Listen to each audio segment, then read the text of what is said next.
윤석열 후보가 충청도 방문 일정을 마무리하고 이제 서울에 올라오는데, 서울에 올라오면 제일 중요한 것이 이준석 대표와의 회동인 것 같습니다. 그래서 이준석 대표 관련해서요, 지금 우리 국민의힘 선대위에서 가장 중요한 직책을 가지고 있는 김병준 위원장, 이준석과 함께 상임 선대위원장이죠. 그다음에 당에서 가장 중요한 보직을 맡고 있는 권성동 지금 사무총장, 이 두 분이 언급을 했고요. 또 윤석열 후보도 현장에서 언론 인터뷰를 통해서 이준석 한번 만나보겠다라는 얘기를 했습니다. 자, 그리고요, 이 권성동 사무총장이 밝힌 얘기인데, 윤석열 후보가 이번 이준석 당무 거부 사태를 굉장히 심각하게 보고 있다, 이런 또 입장을 내놓고 있고요. 그다음에 여당의 경우에는 제가 어제 심야방송에서도 말씀을 드렸지만은, 영입 인재 1호라고 밝힌 조동현 이 서경대 군사학과 조교수, 그 이 신상에 관해서요 말이 많아요. 지금 뭐 완전히 허위 사실이다. 그래서 민주당에서는 이 강용석 가로세무연수 변호사죠. 강용석 변호사가 아주 대대적으로 어제 보도를 했는데, 법적 조치를 취하겠다 이렇게 얘기하고 있고요. 강용석이는 반드시 이재명과 그다음에 송영길 이름으로 고발하라. 예, 고발하라. 당당히 고발하라. 아주 확실하게 근거를 가지고 있음을 이 자신 있게 보여주고 있고, 이런 가운데 군 내부 고발자마저도 이 조동현 이 조 교수의 신상, 특히 이혼하게 된 그 루머에 대해서 철저하게 팩트를 밝혀라라고 입장문을 내놓고 있어요. 그래서 이 문제가 또 굉장히 중요한 정치권의 핫 이슈가 될 것 같습니다. 근데 문제는요, 이 조동현의 신상과 관련해서 아직은 이 가로세로 연구소에 보도한 내용의 진위가 정확하게 팩트 파악이 안 되는지는 모르겠지만은, 메이저 언론에서 그렇게 크게 다루고 있지 않습니다. 자, 사실관계 저도 여러분들께 수시로 보도해 드리도록 하겠습니다. 먼저 윤석열 총장이 이제 오늘 천안에서 모든 일정을 마치고 올라오는데요. 먼저 독립기념관을 찾고, 또 이 아산에 있는 폴리텍 대학을 방문해서 정부의 문재인 정권의 일자리 정책 현황, 그리고 문제점을 지적할 예정이고, 오후에는요 충남 북부 상공회의소를 방문해서 기업인들 애로사항, 그리고 기업 정책에 관해서 이 의견을 나눌 예정으로 있습니다. 그리고 마지막 일정으로는요, 천안 신부동 청년의 거리에서 청년들과 또 간담회를 갖습니다. 여러분들 알다시피 마치 이제 2030 청년 하면은요, 이준석 대표의 고유한 팬덤으로만 인식되는 경향이 있는데, 뭐 당연히 현재로서는 가장 중요한 팬덤을 갖고 있는 사람이 이준석 그리고 홍준표죠. 자, 윤석열 후보 최근에서요 연일 지난 주말서부터 매일같이 청년을 챙기는 행보를 가지고 있어요. 자, 이러다 보면 결국 윤석열 후보도 2030에 대한 신뢰성 확실하게 확보하지 않을까 싶고, 이번 충청권에서 갖고 있는 이 청년들 간의 일련의 이 간담회 많은 영향을 줄 것 같습니다. 자, 그리고요, 지금 이제 윤석열 이제 후보가 이준석 대표 연락을 안 한 것은, 일본 언론에서도 왜 직접 연락 안 하느냐 뭐 이런 얘기도 나왔는데, 지금 이준석 대표가 전화도 다 꺼놓고 있는데 어디다 연락을 하겠어요. 그 무리한 연락은 안 하겠다, 이런 입장을 놓고 있습니다. 그래서 이 YTN에서 직접 이 독립기념관을 오늘 오전에 방문했는데요. 이때 질문을 했어요. 자, 먼저 윤석열 후보의 독립기념관 방문과 관련해서는요, 충남 충청인의 선조 중에서 만해 한용운 선생, 또 유관순 열사, 그리고 이동영 선생, 김좌진 장군, 이 많은 독립운동가를 배출한 지역이기 때문에 이 천안시, 아산 또 이런 데를 맨 먼저 방문한 것이다. 그리고 항일 독립 정신이라고 하는 것이 단순히 빼앗긴 국권만 찾는 것이 아니고, 국민의 나라를 만들기 위한 국민 주권, 그리고 민주공화국을 건설하려는 그런 의지에서 일어난 것이 항일 독립운동이기 때문에, 독립기념관에서 전시하고 있는 이런 독립정신, 헌법의 근간이 된 것 같다. 그러면서요, 우리가 여러 가지 어려운 일이 있을수록 다시 원류를 되새긴다는 측면에서 독립기념관을 오늘 방문한 것도 방문한 것이다. 이렇게 입장을 밝혔고요. 그다음에 주 52시간 근무제에 대해서 이제 어제 철폐하겠다, 이런 입장을 밝혔거든요. 거기에 관해서도 한마디 하고 있어요. 말하자면 충북 지역의 중소기업인들 여러분들을 만난 자리에서 그분들의 애로사항을 지탄 없이 들었고, 많은 분들이 최저임금제와 주 52시간이 영세 중소기업의 운영에 굉장히 장애가 많았다. 그리고 52시간도 주로 끊을 것이 아니고 조금 시간을 늘려줬으면 좋겠다. 그리고요, 또 최저임금제는 최저임금 때문에 많은 사람들을 사실은 쓰고 싶고, 또 일하려는 의사가 있는 분들을 실제로 채용해서 그분들한테 일정한 소득이 가게 하기가 정말 어려운 현실을 무시한 그런 제도라는 얘기를 많이 들었고 또 그분들이 다양한 의견을 마무리 발언해서 정리를 하고 제가 향후 차기 정부를 맡게 되면 이런 현장의 목소리를 잘 반영한 정책을 입안하겠다. 그리고요. 주 52시간 이상 일할 수 있는 업종을 또 늘리는 문제와 관련해서는요. 중북 지역 상공인들은 인들의 말씀을 보면 주 52시간을 꼭 넘겨 달라는 뜻이 아니라 주 52시간을 평균으로 해서 이것이 한 달이든 3개월이든 6개월이든 또 경우에 따라서는 업종에 따라 1년이든 주 52시간은 유지되더라도 그 평균을 가지고 유연성을 좀 있게 해 달라. 그런 말씀이 있었다. 이 얘기는요. 주 50시간을 주 단위로 딱딱 잘라 버리면 업무의 연속성이 이번 주에는 주 한 100시간을 해야 되고 다음 주에는 주 30시간만 해도 된다. 이런 융통성, 탄력성이 있어야 되는데 52시간으로 딱 정해 놓으니까 예를 들어 내가 지금 연구하는 거가 한 10시간 계속 해야 되는데 이 10시간 계속을 못 해. 중단돼. 이런 문제가 많다. 이것이 기업하시는 분들의 아주 절대적인 말하자면 불만 요인이잖아요. 이런 거를 유연성 있게 반영하는 그런 정책을 추진하겠다. 이런 해석이라고 저는 봅니다. 그리고 이준석 대표의 잠적 그리고 패싱 이 문제와 관련해서도요. 자세한 이야기야 만나서 얘기를 들어봐야 할 것 같다. 그리고 민주주의를 지향하는 민주적 정당 내에서 다양한 의견 차이와 이런 문제는 얼마든지 있을 수 있다. 이것을 합의점을 찾아서 나가는 것이 민주적 정당 아니겠느냐. 일사불란한 주의명령 체계가 있다면 그게 어디 민주적 정당이라고 할 수 있겠습니까? 그리고요. 또 직접 연락하는 문제와 관련해서는 어제 제가 얘기를 듣기로는 본인이 휴대폰을 다 꺼 놓고 있다고 했기 때문에 그렇게 무리하게 연락을 하기보다는 부산에 가 있다고 하니까 생각도 정리하고 이렇게 해서 다시 당에 복귀하게 되면 얼마든지 연락할 수 있는 거 아니냐. 그리고 또 전자권 환수 문제와 관련해서는요. 전자권의 환수라고 하는 것은 궁극적으로 이루어져야 되는데 그건 대원칙이다. 중요한 것은 지금 북핵 위협이 고도화되고 있는 가운데 우리가 한미 연합 작전을 주도할 수 있는 그런 정찰 자산 전개 능력과 또 미사일 대응 능력 같은 것들이 갖춰질 때 그리고 또 안보 환경이 어느 정도 갖춰질 때 이루어지는 것이 맞다는 것이지 궁극적으로는 주권 국가가 전시 작전권을 가져야 되지 않겠습니까? 그러나 구체적인 시기와 조건이라고 하는 것이 한반도와 동북아의 특수성을 감안해서 적절한 시기에 돼야 한다. 아주 적절한 얘기예요. 왜냐하면 지금 현재도요. 미국 정부하고 우리 한국 정부 간에는 우리 군이 주도적으로 이 북한의 공격에 대응할 수 있을 때 그리고 특히 초기 단계에서 우리 군이 대응할 수 있는 중요 능력을 갖고 있고 그리고 주변의 안보 환경이 전작권을 가져올 수 있을 정도로 말하자면 확립이 되어 있을 때 이런 세 가지 조건을 갖고 있어요. 그래서 이 주변 안보 환경이라는 것이 이제 주변 국가의 외교 관계 이런 걸 얘기하지 않겠습니까? 그러니까 일관되게 한반도 평화 비핵화가 이루어지는 상황에서 이 전작권이 이루어지는 것이 순리에 맞다라고 하는 것이 이 한미 말하자면 이 정상 간의 합의 사항이 아닌가 이런 생각이 듭니다.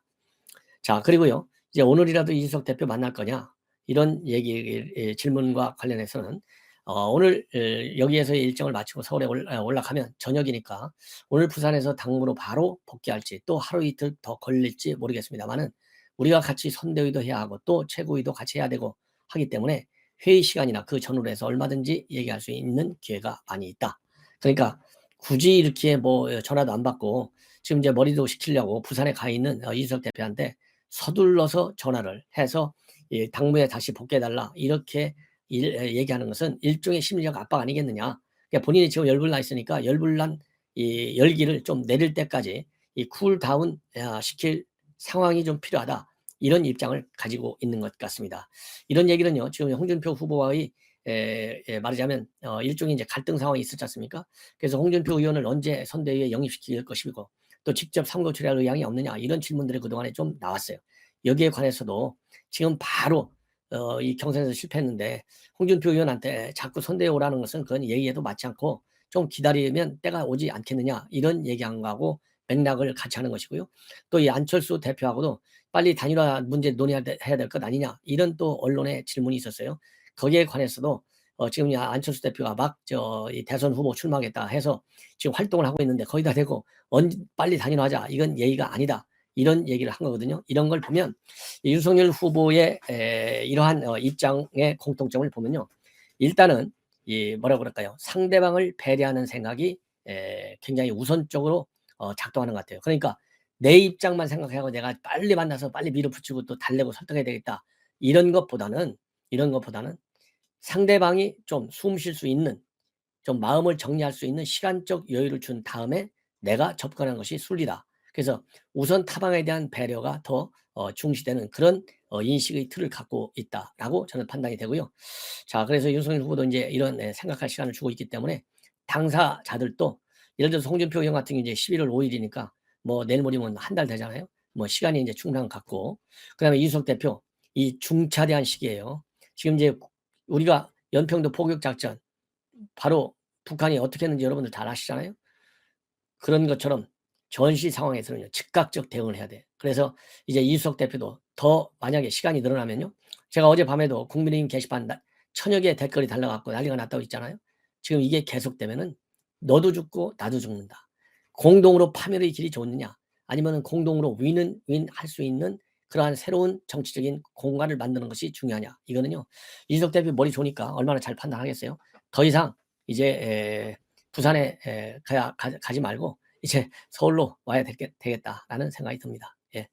자, 그리고 제가 한번 지적을 한 바 있는데요.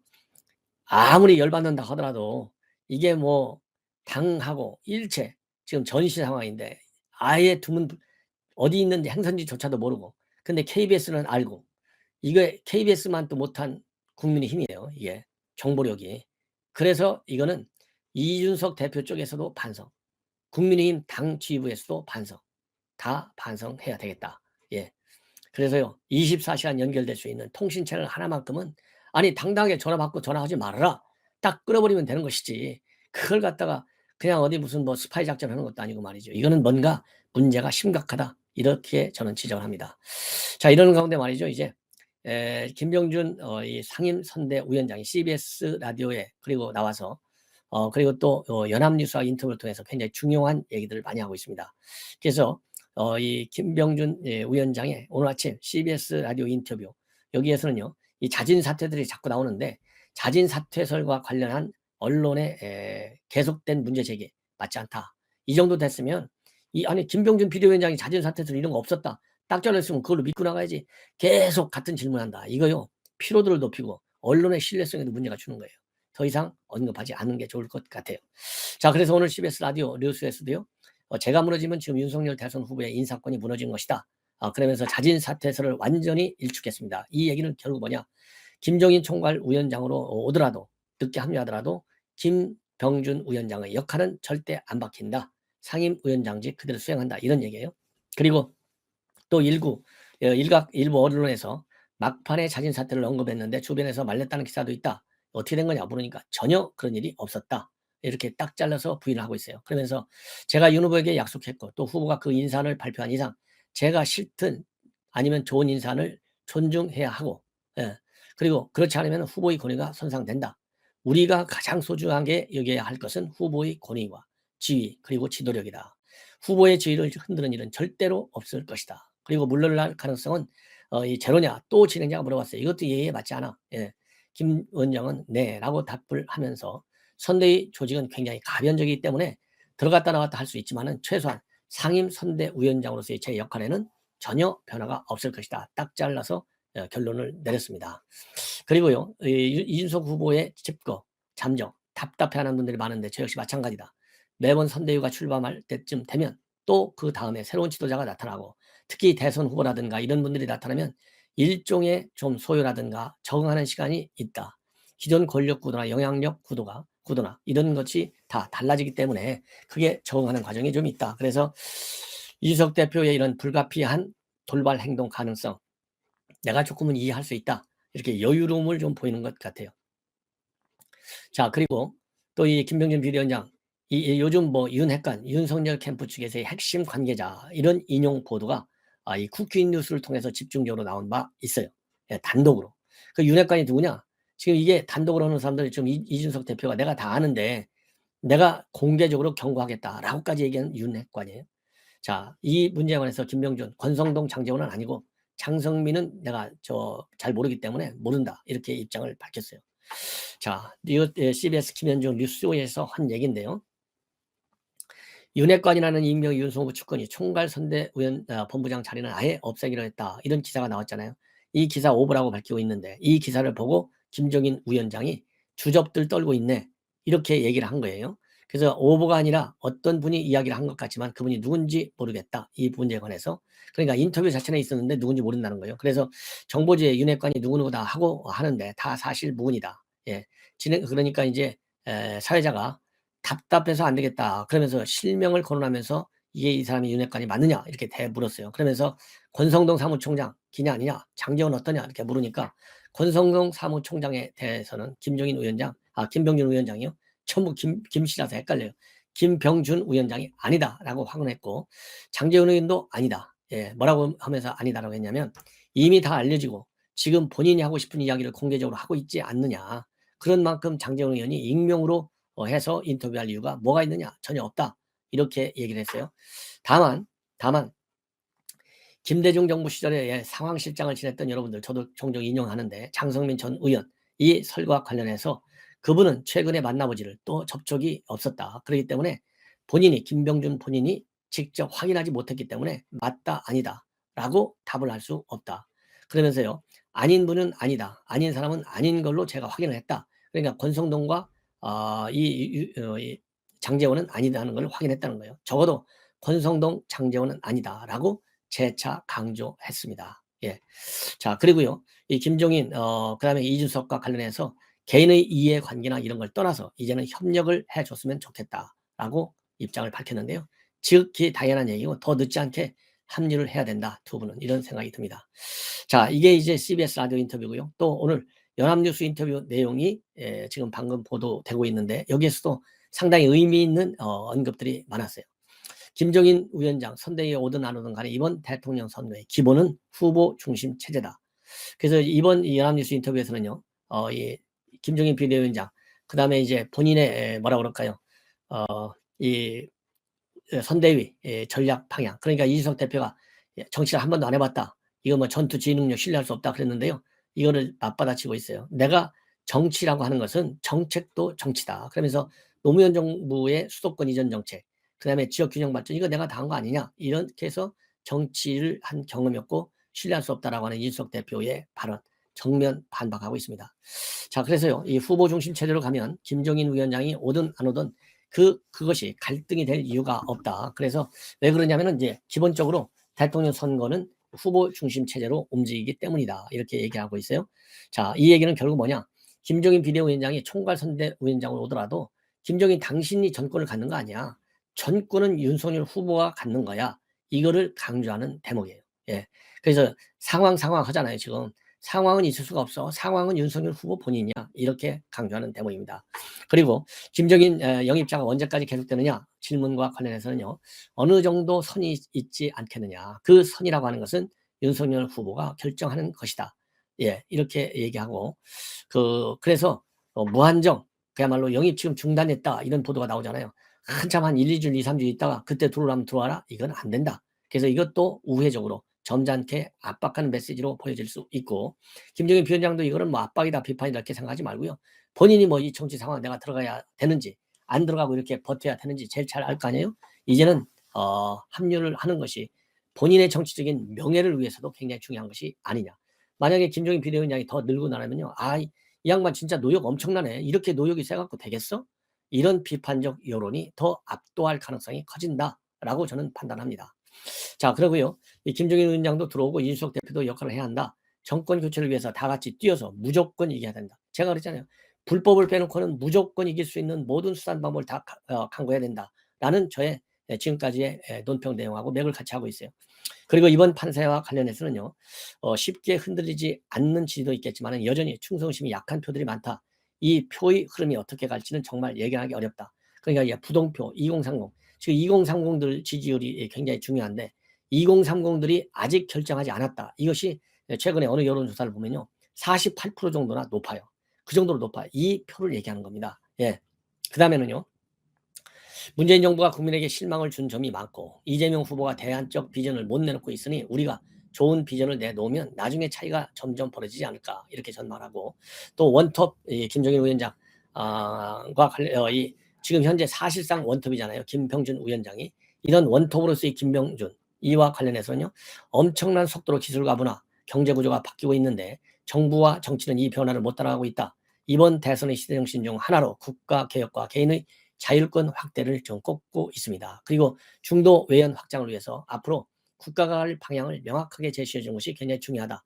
민주당이 말하는 복지는 복지가 아니고 저쪽이 말하는 자유는 자유가 아니라는 것을 보여주겠다.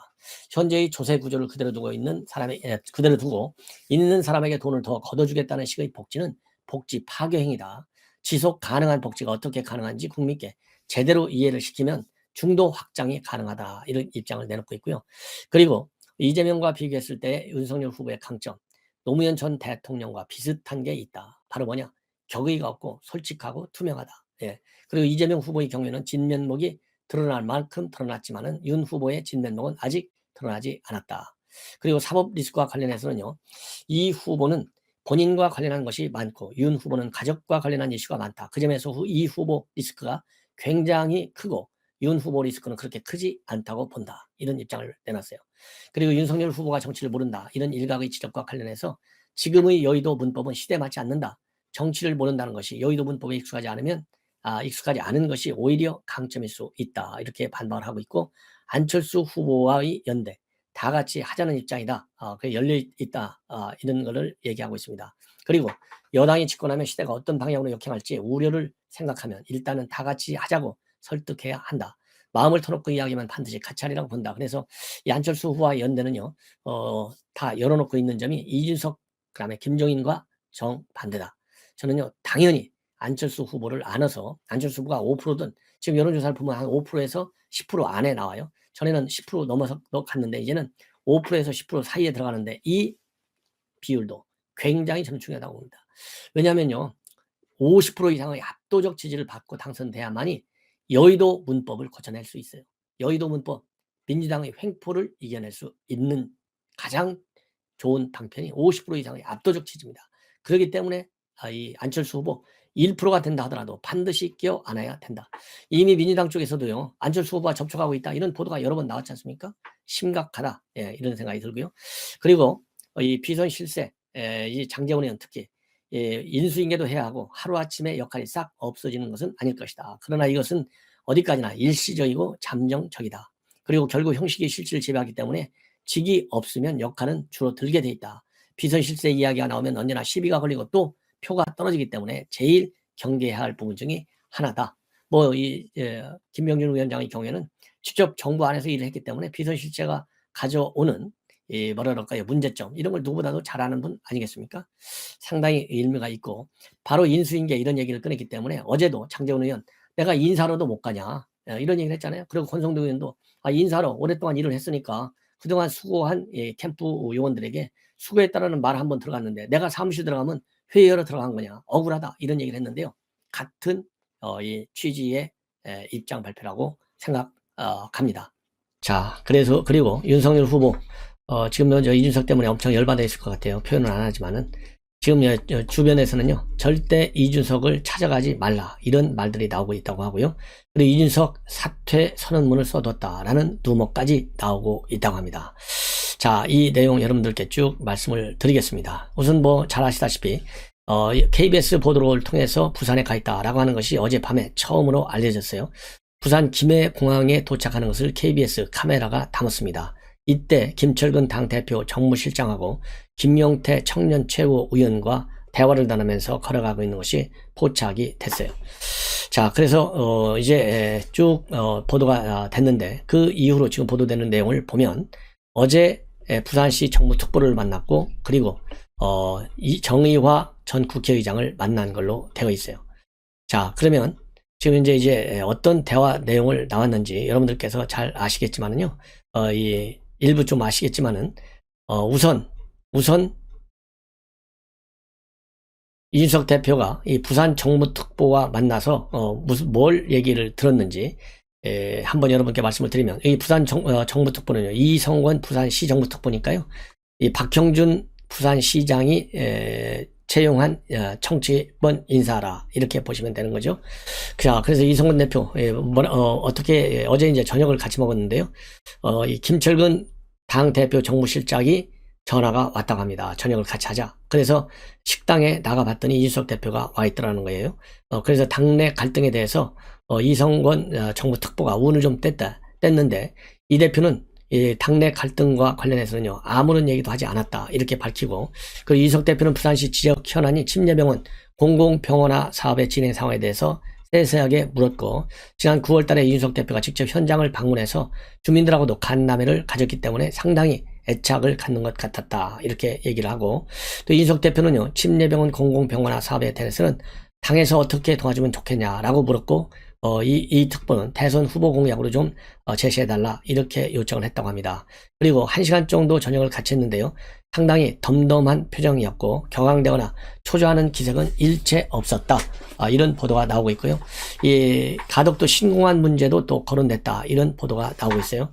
그리고 이 정의와 의장도 어제 밤 9시경에 만났다고 그래요. 그러니까 이 정무 특보랑은 식사를 하고 식사 마치고 나서 9시쯤에 만났는데, 만나게 된 것은 이준석 대표가 전화가 와가지고 만나자. 그래서 이때는 단 둘이만 만났다 이렇게 되어 있습니다. 그래서 이준석 대표가 선대위 인선 문제를 걱정했고, 그래서 윤석열 후보를 좀 잘 도와주고 이해하고, 또 이 원로와 중진들 얘기를 잘 듣고 해서 하나하나씩 풀러 나가라 이렇게 조언을 했다고 합니다. 그리고 이준석 대표가 당 걱정도 많이 하고 나라 걱정도 많이 하고 그래서 많이 위로해 줬다라고 밝히고 있고요.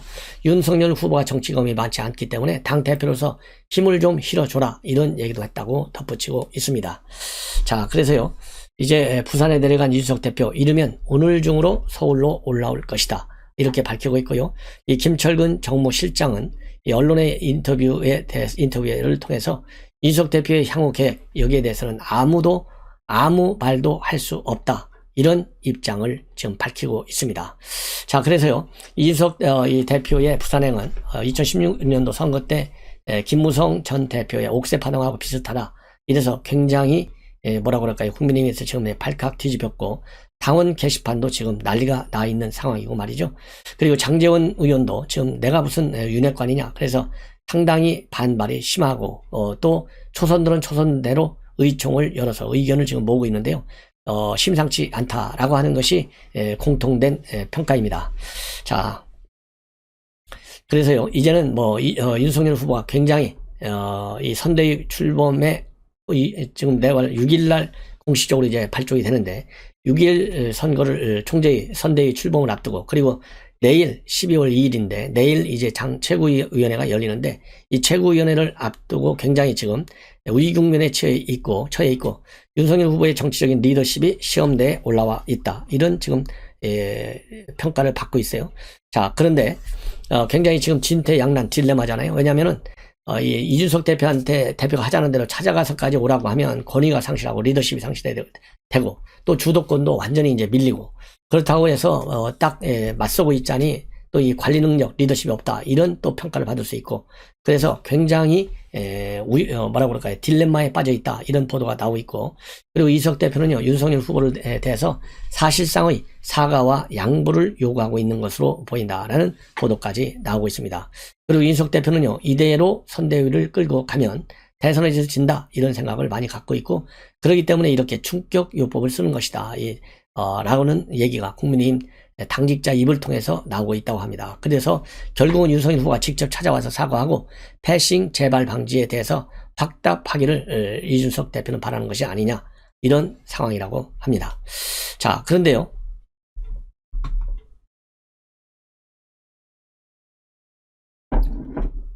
죄송합니다. 이렇게 해서 이번 이준석 대표의 이 잠적을 놓고서 일각에서는 조선시대 왕들이 선의파동을 연상하는 것도 연상하기도 한다고 그래요. 즉 당내 주도권을 틀어쥐기 위해서 승부수를 던졌다는 것이죠. 그렇기 때문에 그렇지만은 윤석열 후보는 그렇게 쉽게 백기투항할 가능성이 크지 않다 이렇게 분석들을 많이 하고 있어요. 어제 윤석열 후보 이 천안에서 기자들하고 만나가지고 이준석 대표에게 무리해서 연락하는 것보다는 부산에 있다고 하니까 생각도 정리를 하고 해서 당부에 복귀하게 되면 그때 연락을 하겠다. 이 얘기는요 그렇게 쉽게 이준석 대표한테 굽시고 들어가지 않겠다라는 의사 표현으로 보이고요. 그리고 또 윤석열 후보의 참모들도 김정인 위원장이 지금 벼랑 끝 전술을 쓰고 있는데 그러더라도 저 자세는 취하지 말라 이렇게 여러 차례 걸쳐서 조언을 한 것으로 지금 보도가 되고 있습니다. 특히 2022년 대선 당시에 이 박근혜 후보나 2016년도 총선 당시에 문재인 대표처럼 김정인 위원장의 구기동까지 찾아가서는 절대 안 된다 이런 의견이 대다수였다고 하는데요. 자, 이준석 대표에 대해서도 마찬가지 기류가 지금 감지되고 있다고 합니다. 지금 이준석 대표가 있는 곳으로 절대는 안 갈 것이다. 그리고 또 여기저기 잔불 끄려고 후보가 직접 왔다 갔다 하면 후보만 죽는다. 이런 분위기가 지금 윤석열 후보 쪽 분위기인 것으로 그렇게 지금 나오고 있고요. 예. 다만 이제 이런 경우에 이제 좀 어려운 점은 지금 이준석 대표의 팬덤은 2030이잖아요. 그래서 2030 지지층의 이탈, 자극할 위험성이 있다는 점이고, 그 다음에 이준석 대표는 이 김종인 비대위원장 같이 이렇게 임명직이 아니고 말하자면 당원 투표에 따라서 당 대표가 됐다는 점, 이런 것들이 사실상 윤 후보에게는 좀 부담이 되고 있다. 이렇게 분석들을 많이 하고 있어요.